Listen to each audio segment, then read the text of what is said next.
A black woman arrived to clean, finding a crying baby. When the millionaire saw his son calm down, he changed, but not in the way one might expect. "Where is my Rolex watch?" Richard Blackstone's voice thundered through the penthouse, his angry eyes scanning the luxurious 300-meter room until they landed on Monica, who was silently organizing cleaning products. The 32-year-old woman paused, looking directly at the businessman. "I don't know anything about a watch, Mr. Blackstone." "Of course you do," Richard lunged, his face red with fury. "You were the only person who entered my closet today.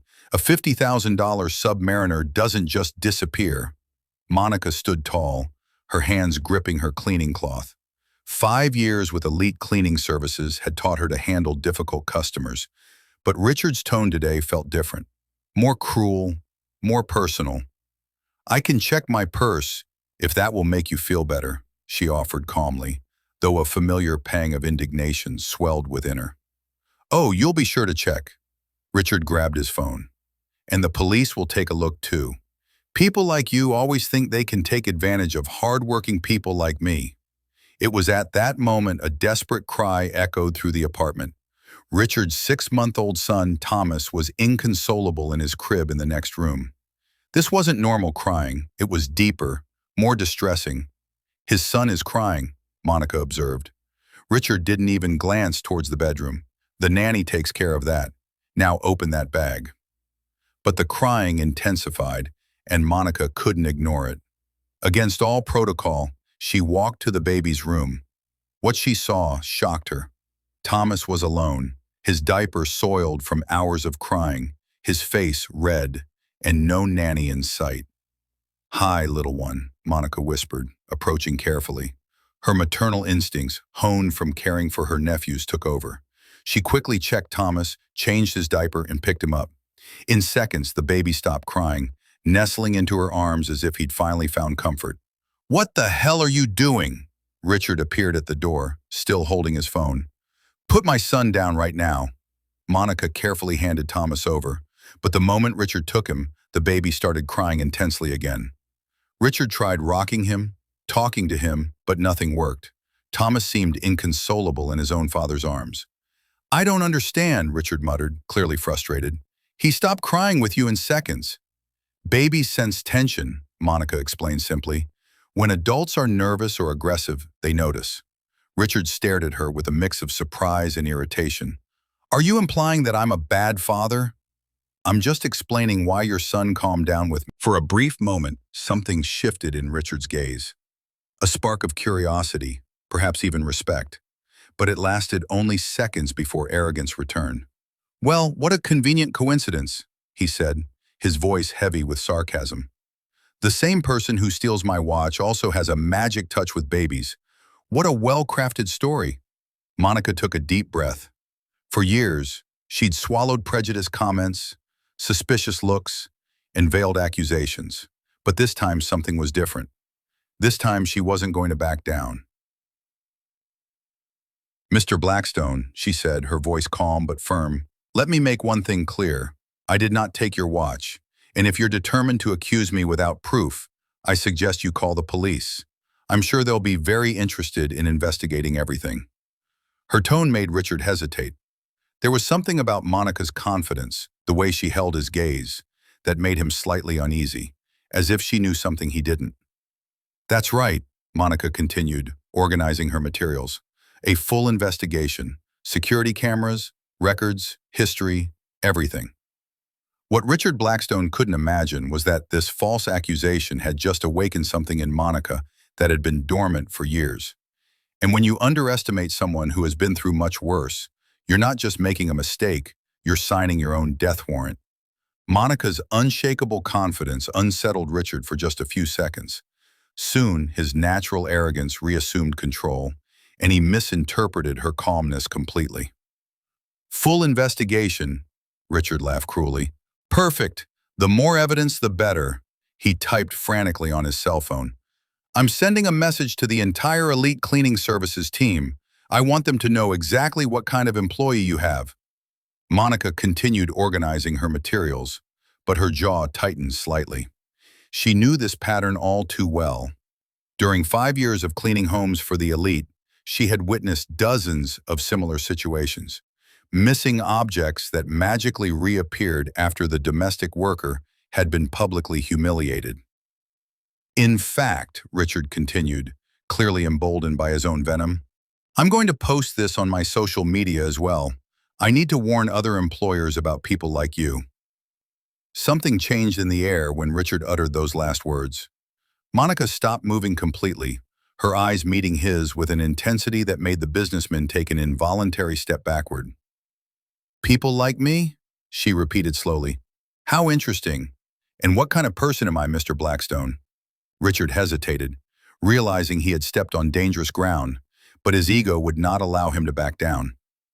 People who take advantage of others' trust, who think they can walk into family homes and steal, Monica finished for him. Is that what you were trying to say? Richard's phone vibrated. A message from his lawyer. Meeting canceled. Urgent family matter. Richard ignored it, too focused on his personal crusade to notice the first sign that his day was about to fall apart. You know what's interesting, Mr. Blackstone? Monica closed her briefcase with precise movements. In 5 years of working for families like yours, this is the first time someone has accused me of theft. First time you got caught, Richard retorted with disdain. Or the first time someone lost something and automatically blamed the only black person in the room.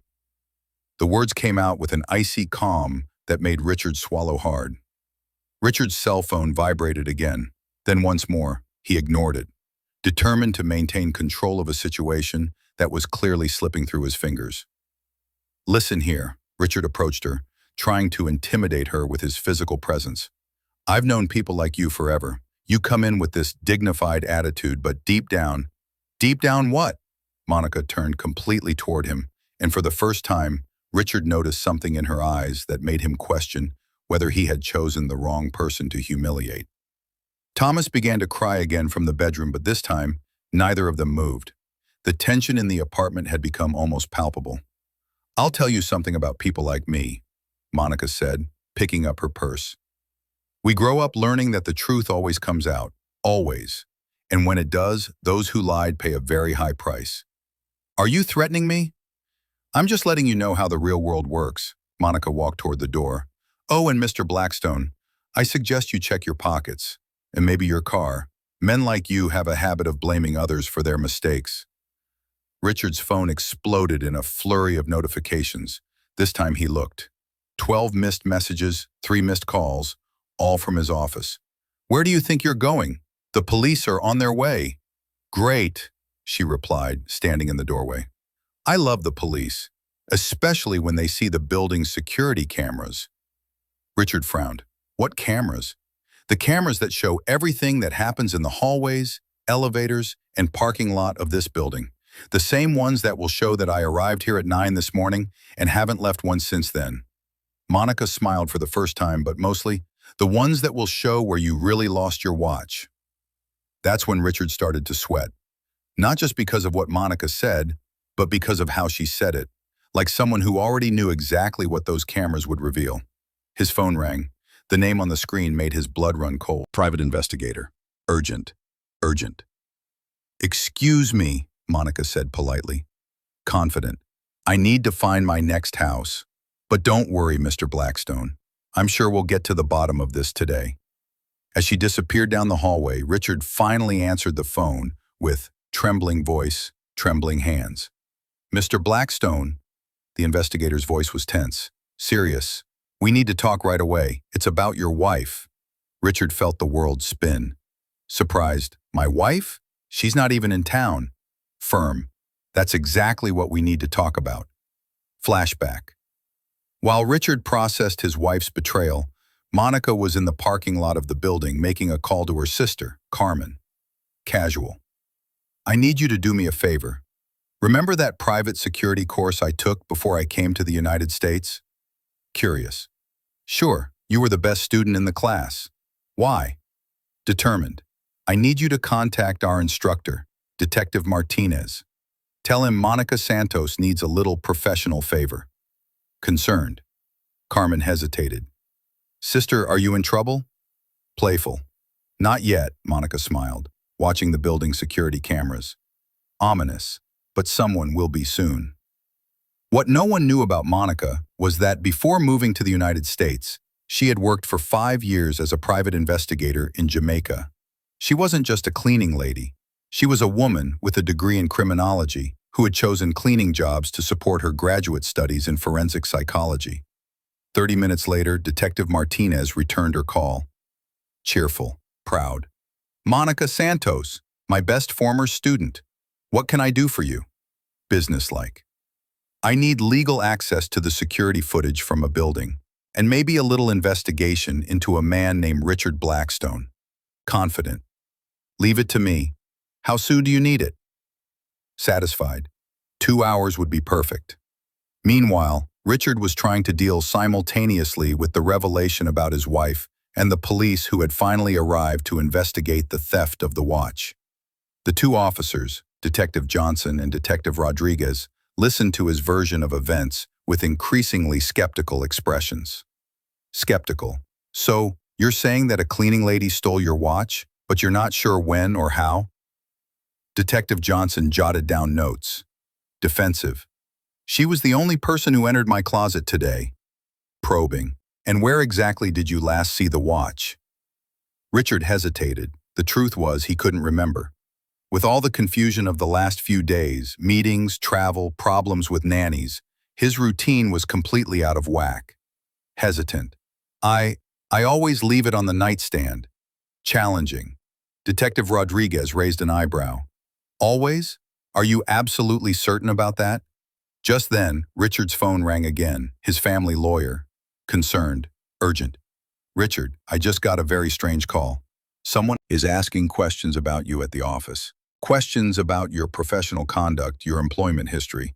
Are you under investigation for something?" Richard's stomach lurched. "What kind of questions?" "About how you treat employees, if there have been any complaints of discrimination." The line went dead. Richard tried to call back, but it went straight to voicemail. The police continued their investigation when Detective Johnson received a message. "Mr. Blackstone, we just received an interesting report. The building security cameras show the employee arriving at 9 in the morning and not leaving until now. They also show you leaving last night at 11:45 and returning today at 8:15. And what's the problem?" "The problem," Detective Rodriguez continued, "is that the same cameras show you dropping something in the parking lot last night when you got out of your car. Something that glinted in the light." Richard's face paled. That doesn't prove anything." "Actually, it does.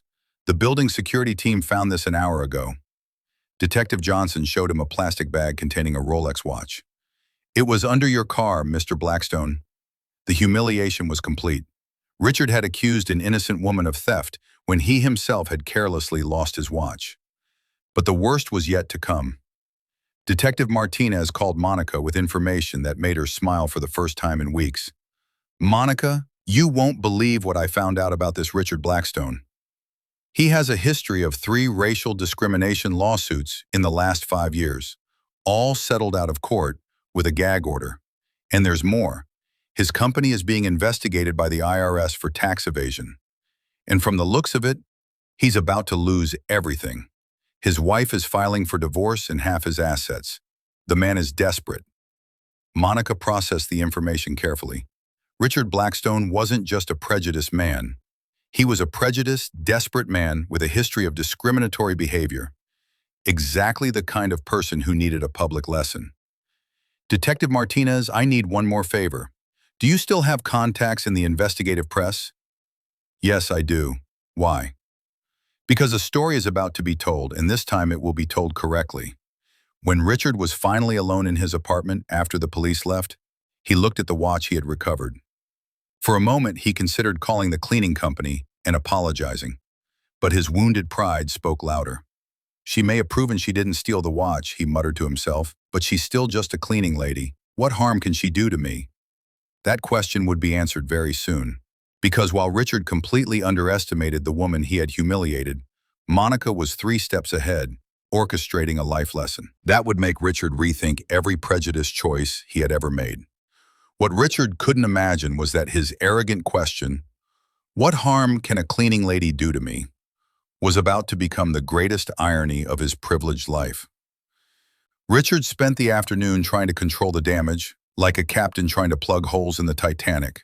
His wife wasn't answering her phone. His lawyer had mysteriously disappeared, and 3 major clients had canceled contracts after receiving worrying information about his professional conduct. At 5 p.m., his phone rang with an unknown number. Mr. Blackstone, this is Jennifer Walsh from Channel 7 News Investigative.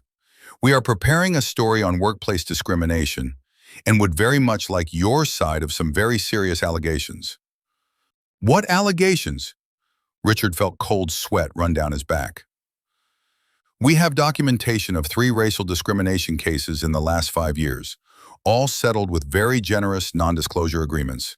And today we received an extremely detailed account of an incident involving an Afro-Jamaican employee. Richard hung up on the reporter, but the phone immediately rang again. This time it was Marcus, his senior partner, his voice raised in panic. Richard, what the hell is going on? The press is calling the office asking about discrimination lawsuits.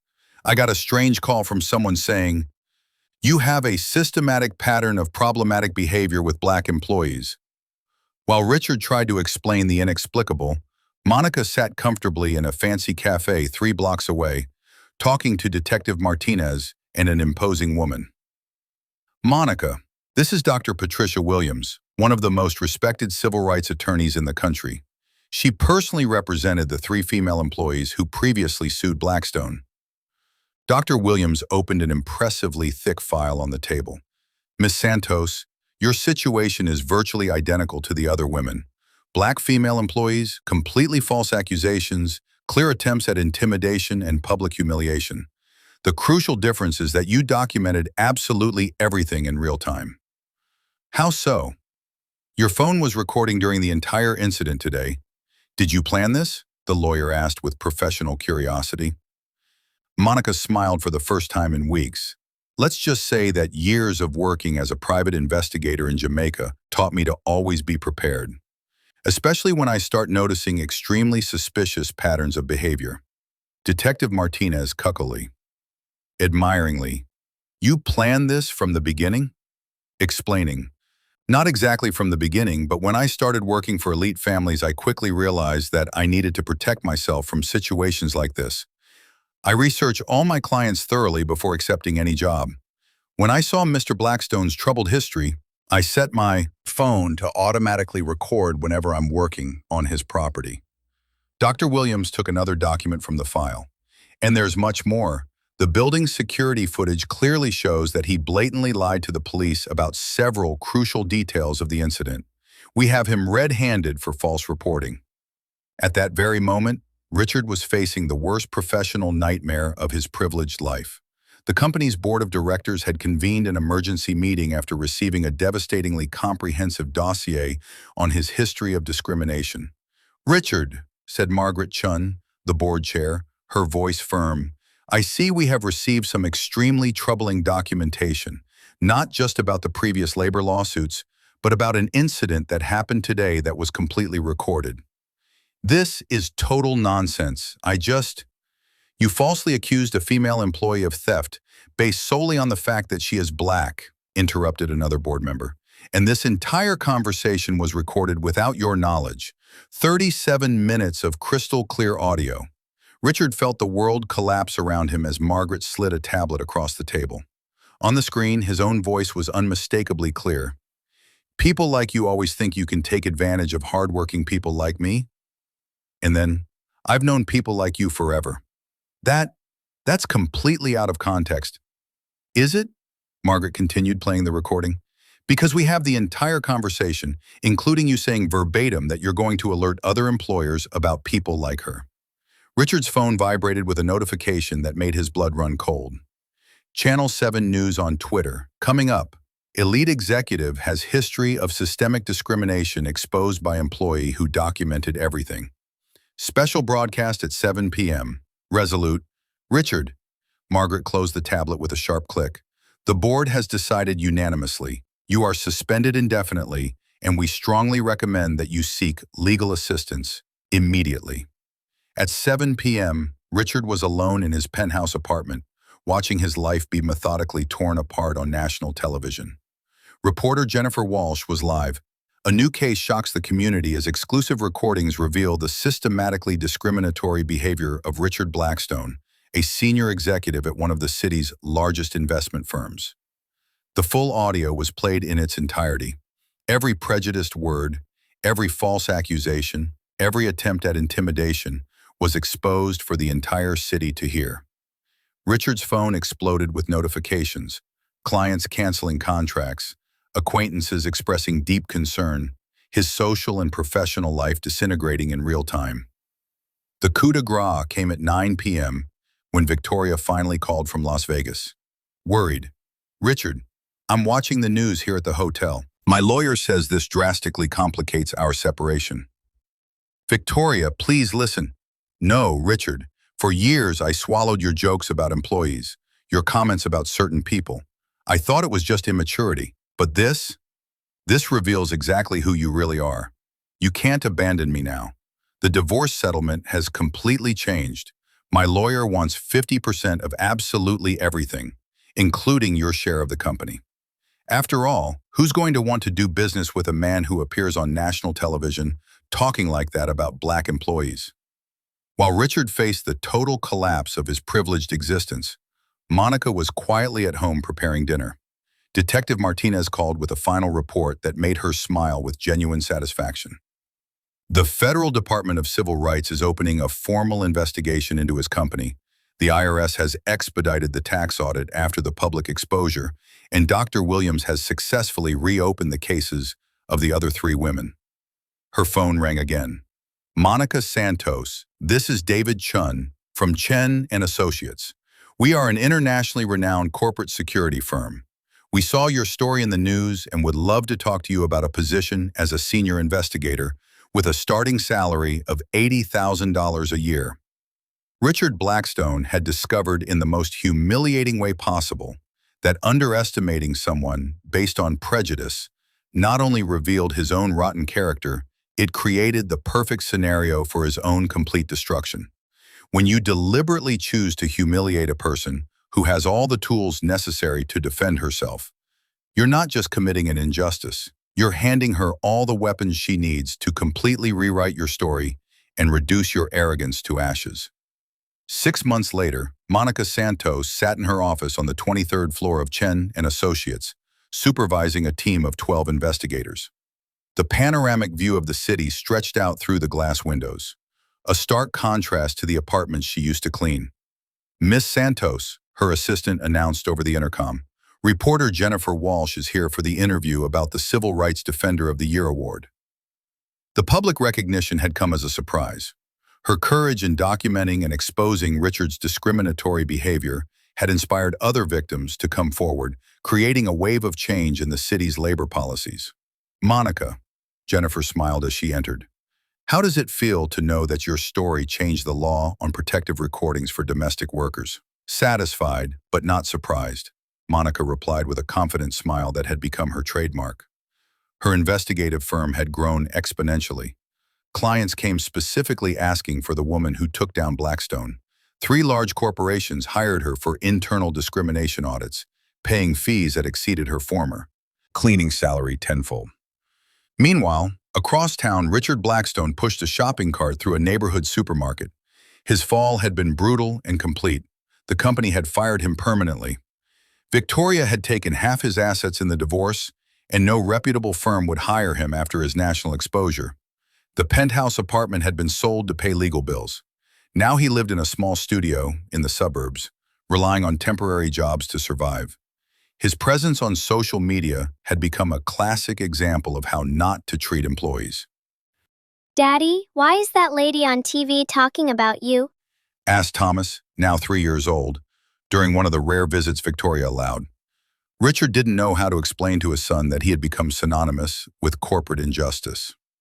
Channel 7 regularly aired Monica's story as part of a series on overcoming adversity and social justice. That same afternoon, Monica received an unexpected call. "Miss Santos, this is Dr. Patricia Williams. I have some interesting news. Richard Blackstone tried to get a job at our firm." Surprised. "Really?" Monica laughed genuinely. He was, of course, turned down immediately, but I thought you might like to know that he mentioned your name during the interview. He said he learned a valuable lesson and that he deeply respected your professionalism. Ironically, he respected my professionalism, Monica repeated, savoring the irony. How interesting, learning to respect people after losing everything. The transformation in Monica's life had transcended the professional realm. She had bought her mother a house in Jamaica, paid for 3 nephews to go to college, and established a foundation to support domestic workers who were victims of discrimination. Her most recent cases included exposing a labor exploitation scheme in millionaires' homes and investigating a network of employers who shared blacklists of employees based on racial prejudice. Thoughtful. Dr. Williams, Monica continued, I think Mr. Blackstone really learned something important. Unfortunately, he learned it too late. 3 days later, Monica was speaking at a university when a student raised her hand. Curiously, Miss Santos, have you ever felt the urge to take personal revenge on the man who humiliated you? Thoughtful. Personal revenge? Monica thought for a moment, confidently. No, the best revenge was to build something bigger than he could ever imagine. While he lost everything because of his prejudices, I gained a career, a life mission, and the satisfaction of knowing that my story protects other people. The audience applauded enthusiastically. Monica had become a symbol of how to turn injustice into purpose, humiliation into motivation. That night, while reviewing contracts in her office, Monica received a message on LinkedIn. It was from a young black lawyer. Excitedly, Miss Santos, your story inspired me not to give up when I face discrimination at my office. Today I got my promotion. Grateful, happy. Thank you for showing me that truth and determination always win. Monica smiled as she put her phone away. This was the true measure of her success, not just her own transformation, but how many other lives she had positively impacted.